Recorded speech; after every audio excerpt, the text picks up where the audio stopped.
Lagi bingung pasar saham sepi dan berita jelek bertebaran? Awas kena jebakan media asing yang sengaja bikin isu buruk padahal lagi diam-diam nyerok di bottom. Dengan cara media asing bisa nyerok saham kita tuh di Bener, bottom. iya, heeh. Dibikin jelek tapi lihat broker semua kok beli nih. Iya, sering banget kayak gitu. Sebelum lu decide untuk entry atau exit, itu apa sih? Broker Samari. Aku sih punya 3 jagoan ya, broker, dan memang ketika mereka memasuki suatu saham, yaitu pasti 80% pasti naik lah. Nah, kita bisa ngeliat kalau orang udah main jedak-jeduk itu profit. Jujur sih itu benar-benar berpengaruh banget. Bener. Kalau mulai orang merasa mudah, yaitu kita harus cepet-cepet uang barang. Ketika kita memakai teknik 1:2 risk to reward ya, dengan kita win rate 40% aja kita udah dalam keadaan untung. Mau tahu 3 nama kode broker jagoan dan rumus rahasia risk reward 1:2-nya? Bongkar strategi lengkapnya di episode Cuan Talk sekarang.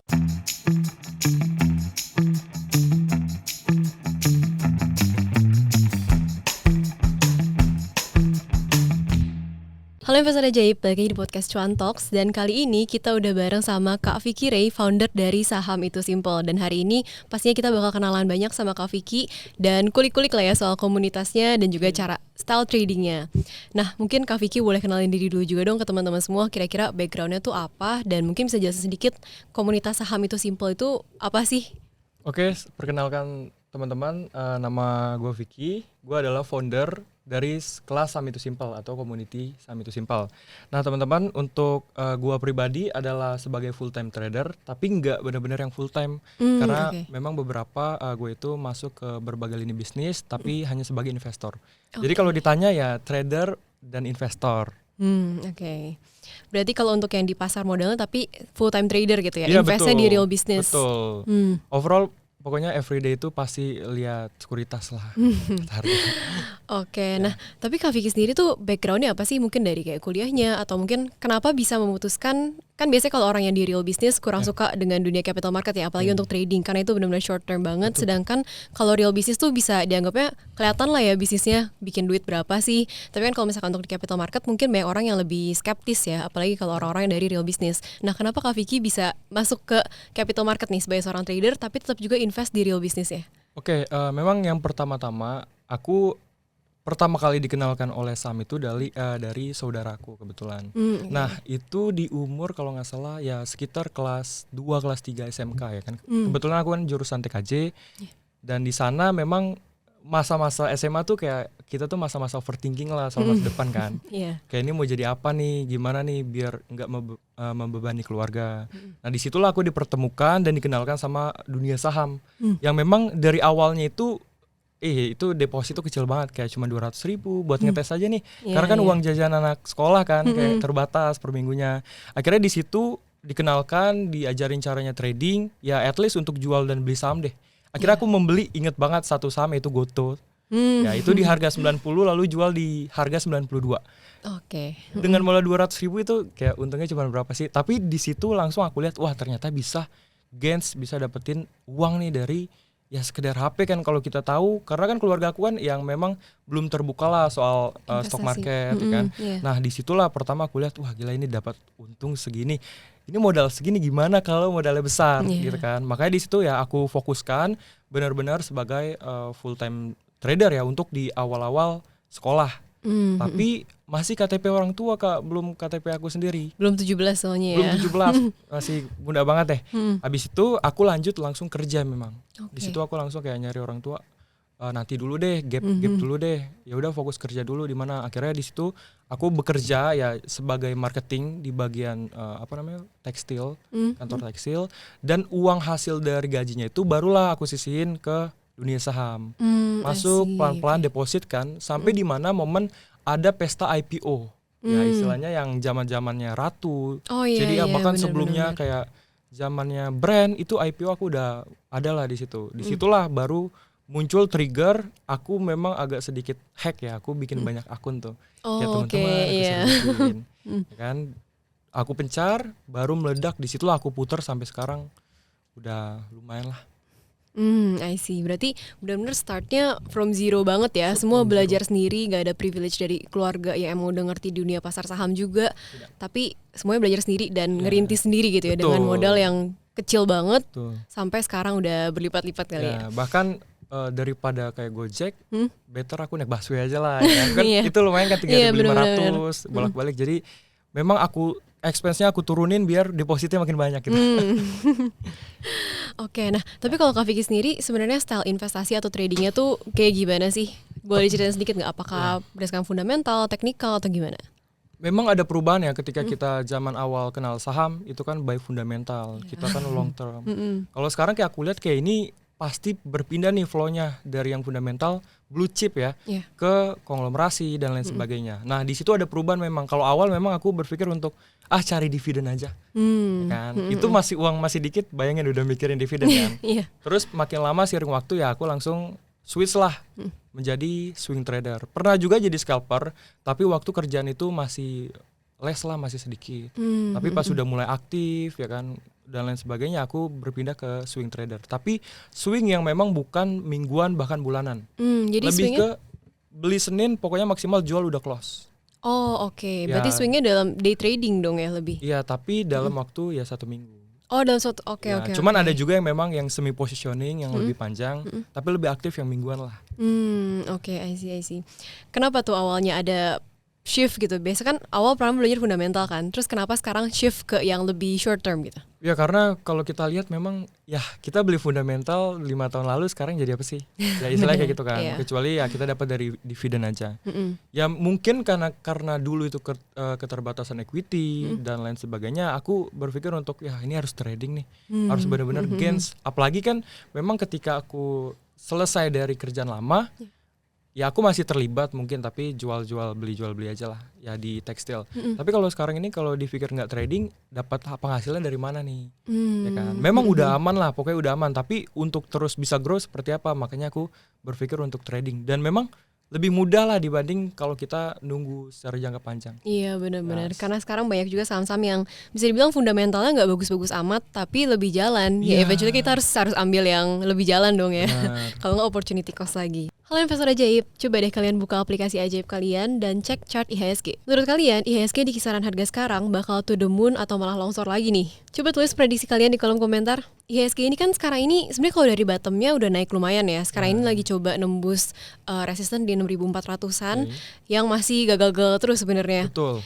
Tapi dengan kenaikan sebanyak ini dari bottomnya pun sebenarnya transaksi di IHSG tuh kayak seret banget gitu. Apalagi kalau kita bandingin sama 2025, awal 2026, itu kan transaksi bisa 20-an T mungkin ya. Dan sekarang ini nggak aneh gitu kalau kita lihat transaksi dalam sehari paling 10 T.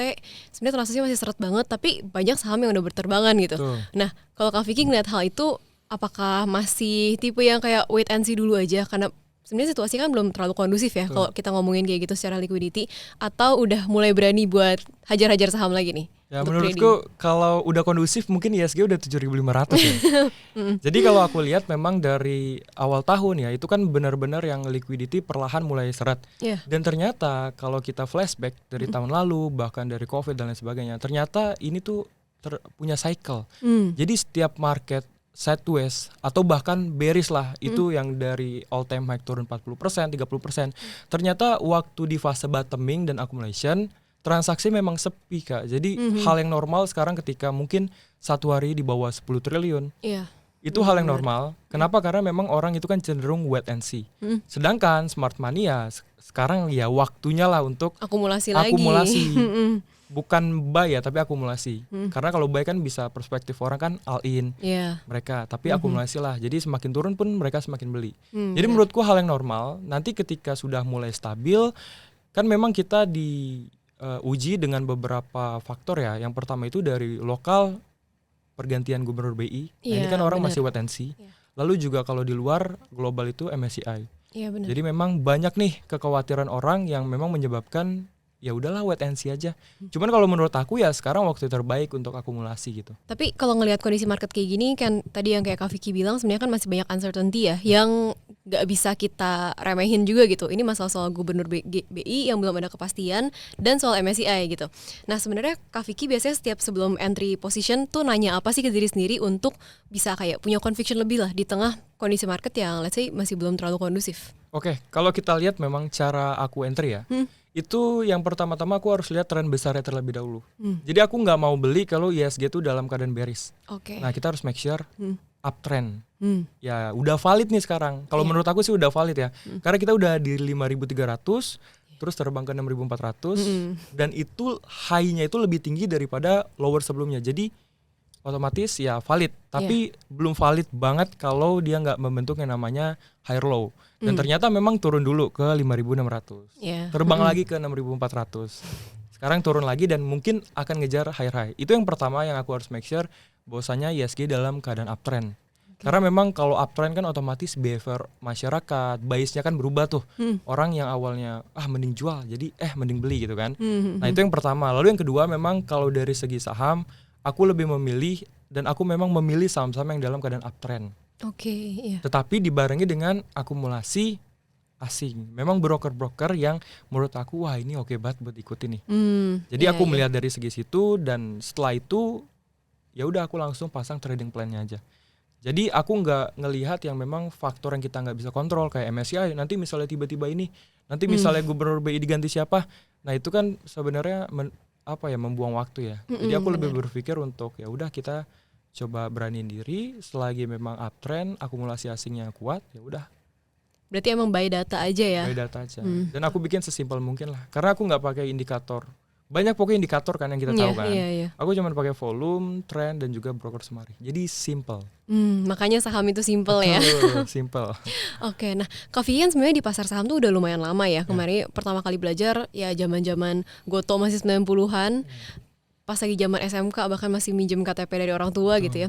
Nah, Kak Vicky tuh ngelihat ada perubahan apa sih di pasar modal dari 5 tahun mungkin dari zaman-zaman awal Kak Vicky masuk ke pasar saham sampai ke sekarang gitu. Apakah sekarang tuh lebih susah atau lebih mudah atau gimana? Oke, perubahan sih yang pernah yang setahu aku ya. By the way disclaimer dulu. Jelas dari segi flow-nya Kak. Jadi memang ya seharusnya kalau di bisnis kita ngelihat PE 100 ke atas di atas 100 itu kan takut ya. Ya kan? Karena nggak sesuai dengan harganya. Nah, ini berbeda banget yang dulunya memang kita ngejar buy key stats ya entah itu PE, PBV dan lain-lain sekarang udah berubah beralih ke memang story. Jadi yang sekarang yang memang saham-saham yang memang digoreng itu ya memang harus ada story-nya. Kalau enggak ya seperti banking dan lain sebagainya harus kita berganti gaya lah. Entah itu yang awalnya dari trading mungkin yaudah banking kita jadikan untuk dividen aja. Benar-benar. Ya bukan artinya kita ada perubahan di market kita meninggalkan saham tersebut. Ya artinya gayanya aja yang kita rubah gitu. Oke, nah berarti kalau Kak Vicky sendiri misalnya nih dengan style trading yang saat ini tiba-tiba nanti 5 tahun ke depan stylenya ini udah nggak works lagi, berarti Kak Vicky siap untuk langsung ganti style juga tuh? Ya siap dong. Oke, nah karena kita udah selesai nih bahas-bahas soal marketnya secara keseluruhan, aku pengen kulik-kulik lagi tentang Kak Vicky tuh sebenarnya biasanya mainin saham yang apa sih? Nah kan tadi Kak Vicky sempat bilang ya kalau mungkin pas lagi awal masuk ke saham tuh lebih mainnya fundamental, saham-saham yang blue chip, ngejar dividen. Tapi eventually sekarang lebih suka saham-saham yang geraknya lebih kenceng lah ya gitu, dengan adanya momentum, dengan adanya narasi atau story. Nah, Kak Vicky tuh biasanya sebenarnya lebih prefer yang mana sih? Apakah tetap lebih prefer saham-saham lapis 3 ini atau sebenarnya tuh lebih suka saham-saham dengan fundamental yang bagus? Oke, jadi kebetulan di kelas aku juga, jadi terstruktur semuanya Kak.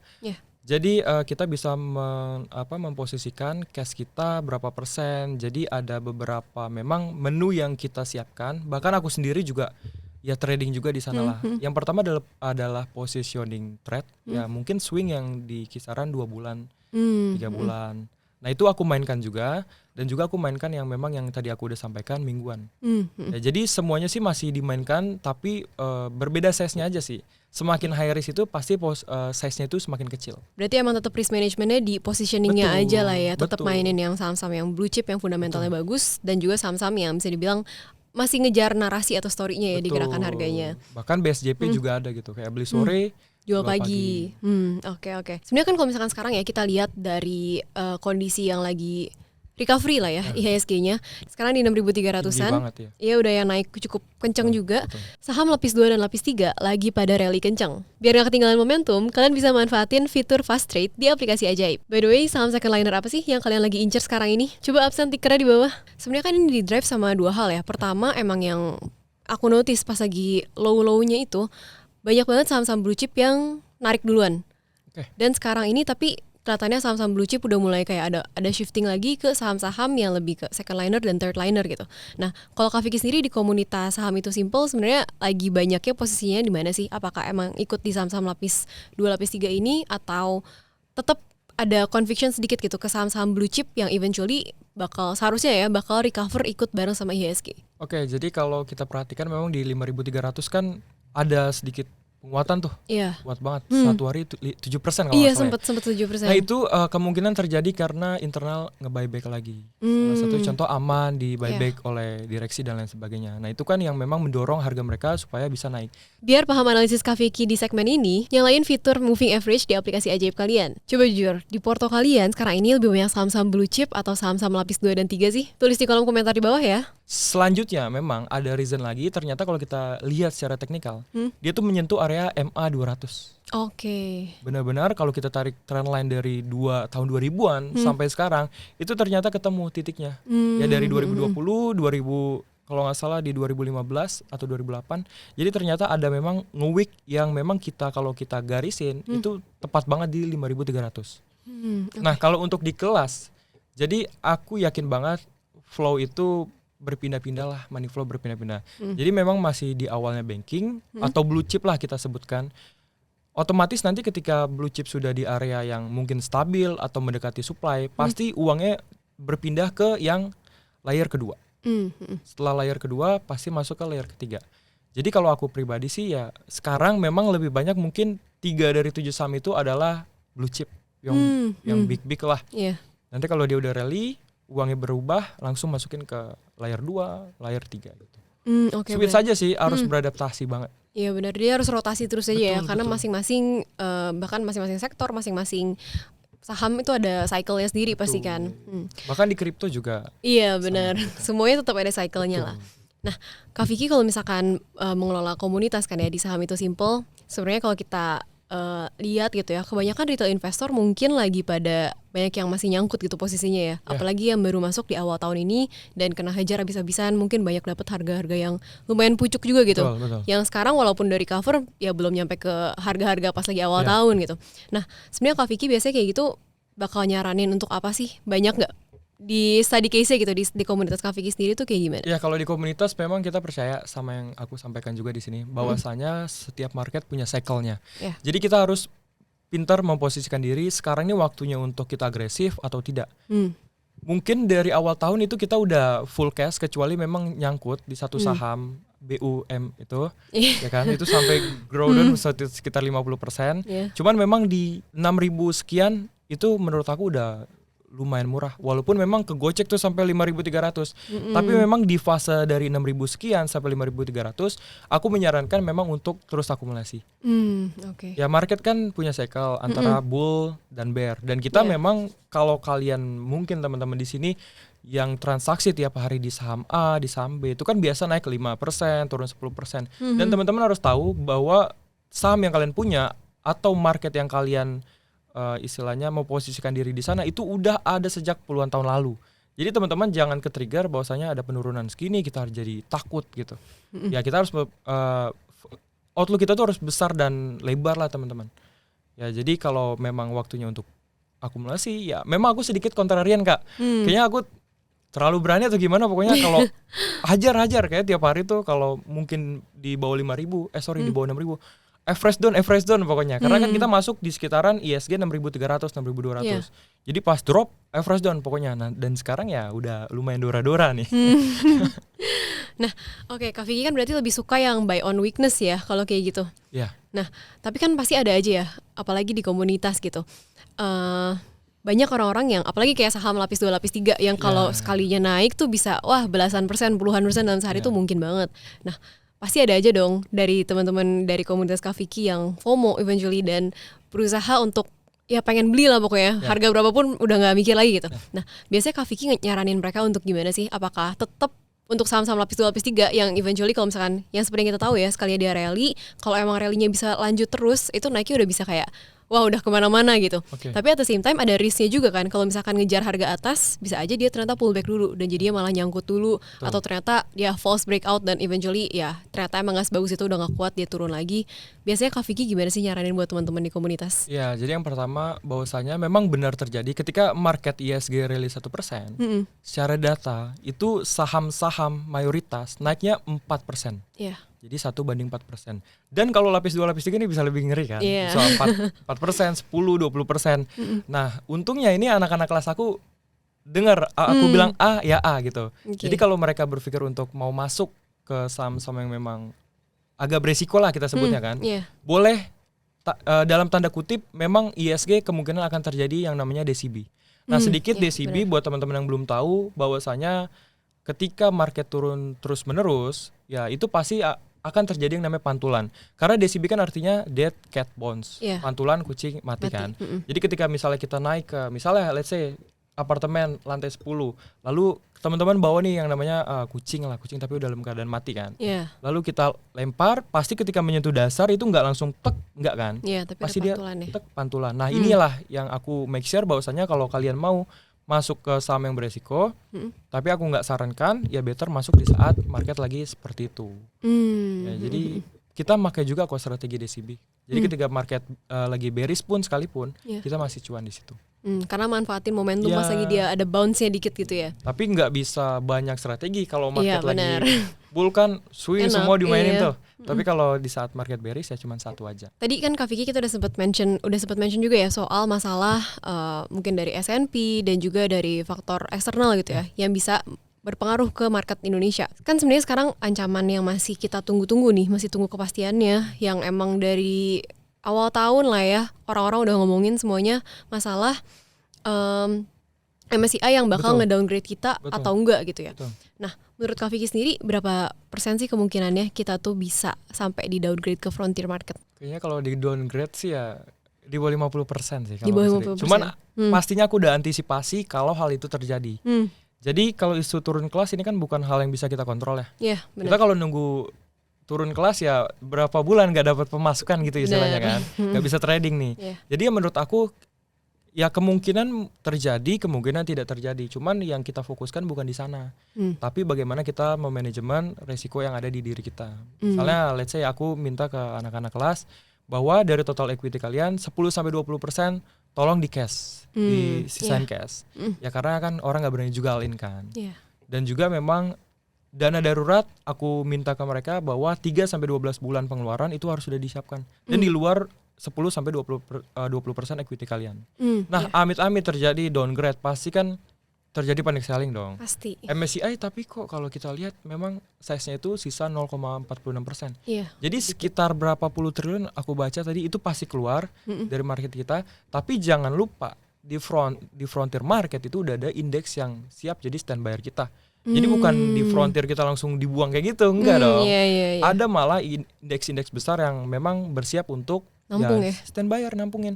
Jadi nah itulah seperti cycle-nya bahwa kalau turun pun gak mungkin turun terus. Benar. Pasti ada naiknya. Nah, naiknya ini sentimennya apa? Ya jelas kalau di frontier standby-nya masuk mungkin dalam jumlah yang besar juga kan. Iya. Nah, 10-20% ini aku minta untuk ya pakai teknik DCB atau mungkin ada kemungkinan rumor bahwa mau chip in barulah kita masuk. Ya kan? Nah, itulah nanti market otomatis ya all time high lagi gitu. Iya, benar. Ya, Berarti dinamika market lah, naik turun Iya. cycles ada aja lah. berarti kalau misalkan kita ngomongin sampai worst case-nya banget kita di downgrade ke frontier, itu not the end for us juga gitu ya. Iyalah, itu malah kita benar-benar Masih banyak bisa- opportunity ya. Wah, banyak banget. Jadi jangan khawatir teman-teman. Ada aja lah ya, waktu Covid juga kita berpikir bahwa semua orang akan dikubur, ya istilahnya balik naik juga, all time high juga. Benar. Terus juga waktu April tarif Trump, ya kan, sampai entahlah presiden kita pun diapa-apain. Ya menurut aku kurang wise ya ketika kita terlalu seperti itu ya terhadap pemerintah ya. Tapi in the end mau ada project ini, project itu, ya udah all time high juga kok sampai 9.000. Nah sekarang pun terjadi, nah apa nih drama-dramanya yang pasti balik-balik juga gitu. Oke. Berarti ya eventually sebenarnya kalau misalkan kita ngomongin soal market nggak akan selamanya turun dan harus ingat juga nggak akan selamanya naik ya. Tuh. Kalau misalkan ada kejadian apapun itu emang ada sentimen-sentimen yang pasti emang selalu akan ada aja ya di Betul market. banget. Dan mungkin kali ini terlalu banyak fear yang ada bertebaran di sana sini, mungkin karena retail investor juga udah grow lumayan banyak kan ya. Betul. Over the year dari 2025, 2026 kelihatannya udah banyak banget partisipasi retail di market, yang pasti makin banyak lah rumor-rumor yang bikin kita nggak bisa mikir lebih jernih gitu ya. Itu makanya kan Iya. dengan adanya retail yang semakin besar dan juga mungkin banyak orang yang memang memfasilitasi mereka untuk berbicara, nah itu menurut aku ya harus difilter banget lah. Kalau bisa nggak perlu ngebaca yang namanya stream dan lain sebagainya. Lalu media pun dipilih. Karena pun dengan cara media asing bisa nyerok saham kita tuh di bottom. Iya.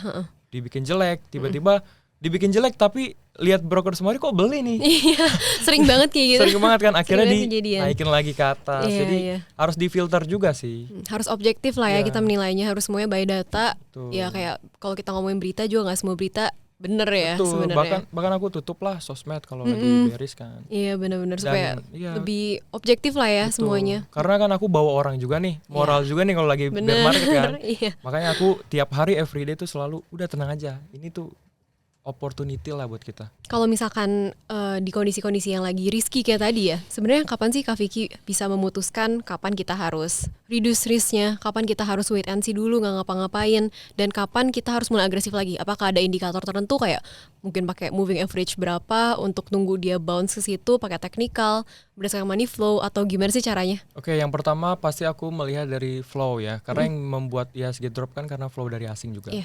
Nah, kalau kita lihat by data dari bulan Februari, Maret, April, Mei, Juni, itu kan outflow-nya itu lebih dari 10 triliun kalau nggak salah lebih. per bulan ya. Iya. Itu bulan ya, bulan. Tapi kalau kita lihat ternyata di bulan Juli udah mulai mereda. Iya. Dan bahkan di bulan Agustus tepat tanggal 4 kemarin itu terjadi inflow 700 miliaran lah. Lumayan banget. Nah, itu mungkin indikator yang aku pakai ketika kita kalau mulai agresif, dan juga memang itu jadi tambahan lah. Ya kan, di sisi yang lain aku harus melihat juga secara teknikal seperti apa. Kalau dia udah jelas nggak membentuk yang namanya lower low, ya udah fix buy aja. Okay. Karena kan kebetulan ya kita udah membentuk yang namanya higher high, higher low, itu udah rapi banget lah. Iya benar-benar. Ya kan? Tapi transaksinya masih kecil ya, mungkin nunggu nanti 7.000 baru baru kenceng lagi transaksinya ya. kencang. Karena asing kan juga kita tahu mereka akan membeli saham kita ya harus dalam keadaan negara kita itu udah stabil, market udah stabil. Kalau sekarang ya belum. Iya. Ya otomatis di fase-fase sekarang di 5.000, 6.000 yang nge-provide kenaikan ini pasti smart money lah, smart money lokal, internal, biasanya. ya emiten dan lain sebagainya, mereka yang bikin naik. Nanti ketika sudah masuk ke fase stabil, barulah asing yang ngangkat bareng-bareng. Iya. Nanti kalau udah all time high, ya tinggal retail yang cuci piring gitu. Misalnya kayak gitu. Cuman ya kita harus benar-benar paham lah, kita harus kontrarian juga. Oke. Nah, ini mungkin aku mau nambahin sedikit, kayak pas lagi COVID juga sebenarnya kejadian hal yang sama kan. Gimana tuh? Asingnya tuh kan keluar banyak banget. Okay. Tiba-tiba yang naikin pertama kalinya itu kan sebenarnya lokal ya, institusi, dan ujung-ujungnya kayak retail banyak yang cuan juga, dan di atas baru asing follow up, jadi kenaikannya kan kenceng banget ya, dan hopefully ini bisa kejadian lagi tahun ini. Usually kan repeat lagi ya patternnya, bakal kayak gitu lagi. So ya agree banget sama Kak Vicky dari tadi ngomong kalau ini tuh sebenarnya opportunity ya. Setiap kali dia masih ada turun, masih volumenya masih low, wah kita masih bisa beli-beliin terus sahamnya, dan nanti begitu udah enak lagi volumenya pasti naiknya juga lebih enak lagi. Harus juga lihat baca-baca kayak Warren Buffett kan bilang belilah di saat orang lain takut, jualah di saat udah kayak gitu. Cuman kan sekarang orang susah nih. Ya gitulah, berbeda kan. Sekarang emang ngeri, terus semua orang juga takut juga, nggak ada yang berani nyerok, sempet kan waktu itu kayak COVID malah kita lebih takut gak sih? Iya. Ini kalau nggak ada vaksin gimana? Iya. Tapi all time high juga. Bener.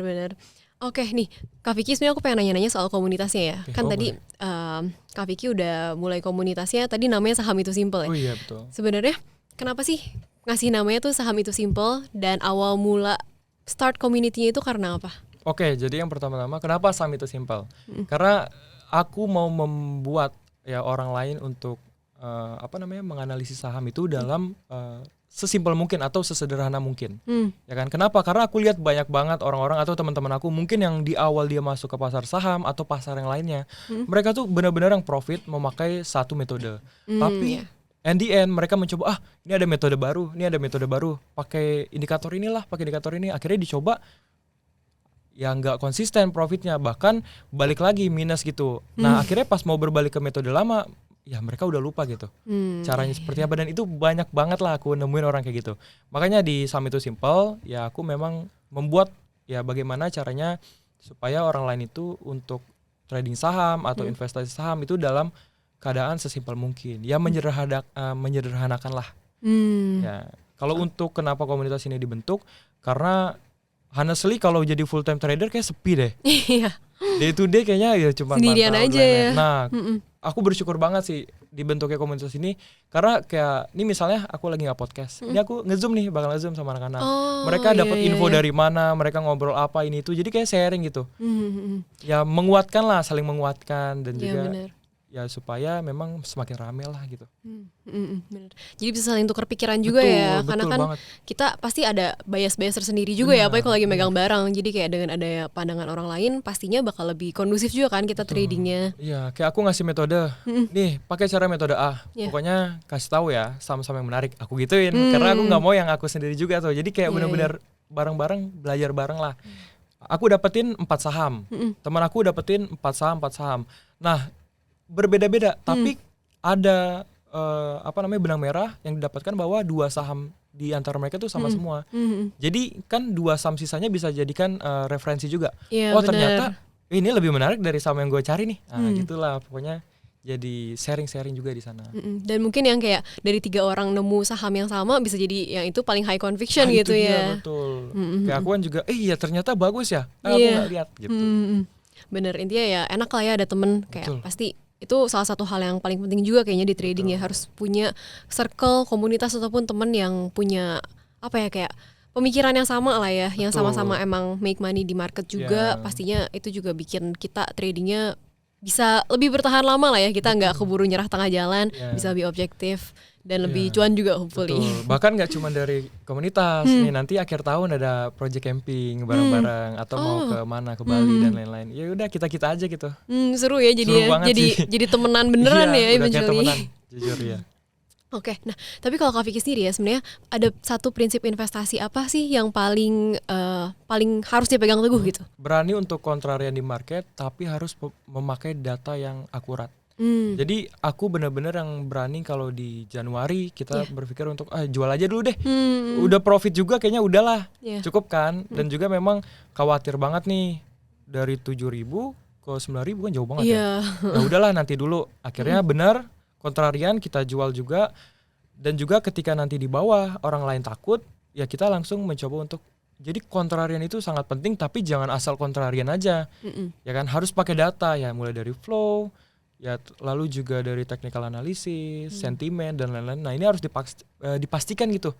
Supaya ya kita kontrariannya ya benar-benar sukses gitu. Iya. Itu sih yang pertama, kontrarian. Yang kedua memang tolong nih kita tuh harus benar-benar pakai namanya trading plan.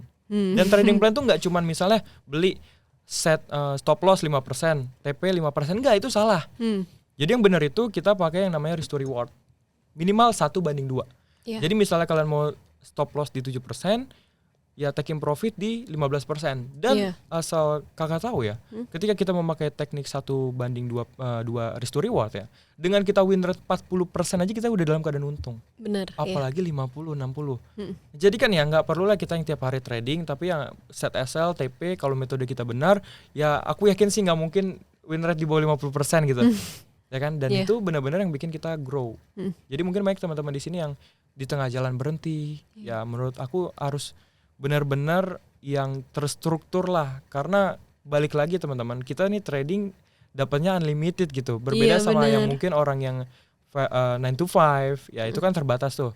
Tapi kalau seperti ini ya kita benar-benar harus terstruktur, dan yang membedakan apa ya, kita harus benar-benar konsisten terus menerus. Kalau ada satu alat atau indikator yang Kak Vicky terus-terusan pakai gitu dan bakal selalu rekomendasiin ke orang untuk kayak lu pokoknya harus selalu cek satu hal ini nih sebelum lu decide untuk entry atau exit, itu apa sih? Broker summary. Broker summary ya.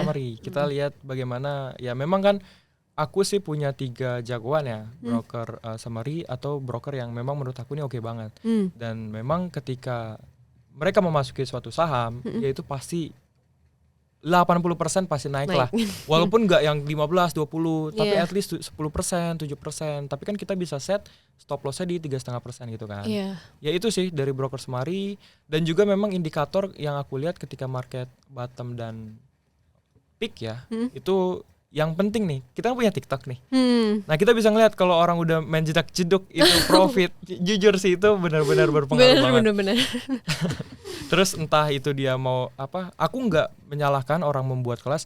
Cuman kalau udah banyak yang membuat kan mereka merasa oh ini gampang banget. Ya itu aku setuju banget sih kalau banyak orang yang buka kelas, karena ya gimana pun mereka kan membantu orang. Kan influencer itu sebenarnya kan pembantu masyarakat supaya bisa orang itu melek ke dunia saham. Benar. Tanpa ada influencer ya orang mana ngerti sih maksudnya sekarang dunia saham itu apa. Ya jadi ya itu sih indikatornya. Dan juga aktif lihat sosial media. Kalau mulai orang merasa mudah, ya itu kita harus cepat-cepat buang barang gitu.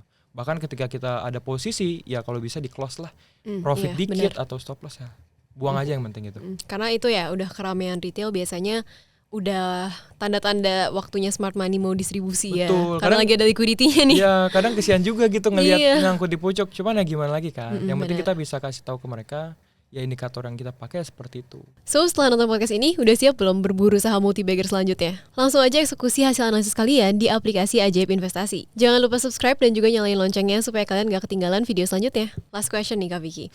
Kalau kita misalnya ada teman-teman yang baru belajar di tahun ini lah ya gitu, baru banget di market dan ternyata dapat market yang lagi susah-susahnya gitu ya. Nah, Kak Vicky bakal ngasih satu framework apa sih untuk mereka follow dan eventually bisa bantu mereka untuk profitable di market? Oke, jadi teman-teman yang pertama harus bisa membaca yang namanya chart dulu. Belajarlah di YouTube pun banyak, dimanapun bisa beli modul dan lain sebagainya. Nah teman-teman harus belajar dari segi teknikal. Kan ada 3 trend nih, uptrend, sideways, downtrend. Nah teman-teman harus cari tahu ini 3 ada kemungkinan gak di salah satu ini. Kalau ternyata misal uptrend, ya udah teman-teman harus memastikan bahwasanya teman-teman memasuki saham-saham yang memang dalam keadaan uptrend juga. Karena kan ya kita kalau ngomong soal fundamental kurang oke, salah juga. Kenapa? Karena ketika market lagi bottom mau recover, itu yang kencang-kencang totally orang-orang saham-saham yang memang dalam keadaan fundamental bagus. Karena kan orang punya reason nih buat masuk. Nah nanti yang fundamentalnya mungkin kacau banget atau udah nggak ada fundamental, nggak terafiliasi sama konglomerasi manapun, itu kesian banget. Itu udah pasti mereka ketinggalan lah. Ya itu yang pasti kalau dari segi uptrend teman-teman. Dan juga kalau mungkin dari segi downtrend, teman-teman harus memastikan flow dari hari to hari, minggu ke minggu, bulan ke bulan tuh harus seperti apa. Karena kita kan di Ajaib Terminal kan bisa ngelihat volume ya, indikator volume kita bisa baca. Nah, waktu dari Januari sampai di bulan Juni itu volume sell meledak tiap bulan. Tapi sekarang udah mulai mereda nih. Nah, itu bisa jadikan bisa teman-teman jadikan bahwasanya ini market udah mulai bottoming lah ya. Bottoming, stabil. Dan juga setelah itu teman-teman kalau mau melihat ya untuk mana yang berpotensial, ya teman-teman coba mencari tahu lah broker mana yang oke. Dan teman-teman memang harus menunggu itu selama berhari-hari. Jadi aku tipe yang simple banget kan, sesuai sama saham itu simple dan aku sesederhana mungkin. Jadi analisa tuh sedikit ya bukan berarti sesederhana analisa jadi kurang dalam, enggak. Berpindah yang dari awalnya analisanya mendalam berubah ke analisa yang simple tapi harus menunggu konfirmasi yang cukup lama. Jadi misalnya nih oke banget. Ya udah kita harus tunggu nih hari ini apakah mereka masih beli atau apakah hari ini malah candle-nya itu kurang bagus atau malah setelah kenaikan yang tinggi koreksi, nah muncullah candle konfirmasi bahwa akan membentuk yang namanya higher high. Nah, itu harus diperhatikan dan itu menunggu waktu yang berhari-hari. Jadi analisanya simple tapi ya sabarnya harus lebih banyak gitu. Kak Vicky bakal ngomong satu hal apa sih buat teman-teman investor semua yang baru belajar dan mungkin ya banyak yang kesulitan lah ya di tahun ini karena ya emang tahun ini tahun yang susah gitu, kayak semua orang bilang 2026 lumayan tough lah gitu dengan kondisi market yang bergejolak banget gitu. Oke, yang teman-teman harus tahu kalian nggak sendiri ya, karena ada gue juga, ada Kak Rasel dan teman-teman Ajaib lainnya itu yang memang sama-sama dalam keadaan yang sama. Jadi bukan berarti indeks kalian turun kita naik sendiri, enggak. Kita nih sama semua satu kolam gitu. Jadi kalian harus ingat itu. Lalu selanjutnya teman-teman, perpindahan antara aku yang awalnya nggak konsisten profit sampai ke di tahap konsisten itu switch-nya itu ternyata ada satu benang merah yang aku dapetin. Ya yaitu apa? Yaitu memakai yang namanya risk to reward trading plan. Balik lagi yang udah aku sampaikan tadi kan. Iya. Itu make sure kalian harus pakailah yang namanya trading plan, risk to reward. Jadi in the end nanti teman-teman mulai belajar, oke mengerti. Ya, jadi akan survive konsisten profit ke depannya. Itu yang terpenting dan ya tetap semangat lah karena ya yakin sama aku ini akhir tahun pasti udah sentuh 7.000, 7.500 udah pastilah. Iya. Kalau turun nggak akan turun selamanya ya. Iya, turun ya kita bisa DCB. Iya. Kalau naik kita bisa pakai strategi yang lain. Jadi kan win-win gitu. Iya benar. Selalu ada opportunity ya, Ya. regardless of the market condition Betul. sebenarnya. Betul. Oke, karena kita udah lumayan lama nih Kak Vicky ngobrol-ngobrol dan aku dapat banyak banget ilmu yang insightful juga.